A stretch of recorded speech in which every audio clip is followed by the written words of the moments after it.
वह अपनी time machine में चढ़ा और डायल को प्राचीन रोम के लिए सेट कर दिया। यह एक जोरदार दरार के साथ उतरी। जैसे ही दरवाजा खुला, वह बाहर निकला और धूल छटने पर उसे एहसास हुआ कि वह एक रोमन सेना के ठीक बीच में था। एक सिपाही ने उसकी बांह पकड़ ली, लेकिन वह अपनी पकड़ से छूटने में कामयाब रहा और अपनी घड़ी वहीं छोड़ दी। एक भाला उसके सिर के पास से गुजरा और वह वापस अपनी मशीन की ओर भागा। उसने अपने वापसी के निर्देशांक दबाए। मशीन चुप्पी में उतरी। जैसे ही दरवाजा खुला, उसे ग्रे आसमान और सूखे पेड़ों के अलावा कुछ नहीं दिखा। उसके पीछे एक शहर खंडहर में था। एक विशाल मूर्ति राख में आधी दबी हुई थी। यह एक सम्राट की मूर्ति थी, जिसका एक हाथ जमीन से बाहर निकला हुआ था और उसकी कलाई पर एक घड़ी थी।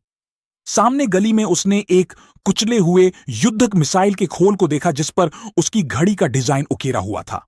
दरअसल उस सिपाही ने उस दिन वह घड़ी रख ली थी। रोमन इंजीनियरों ने उसे खोल दिया।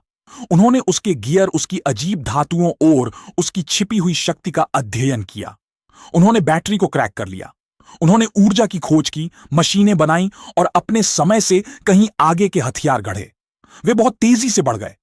वह घड़ी वापस लाने के लिए मशीन की ओर भागा, लेकिन भाले ने उसमें एक बड़ा छेद कर दिया था।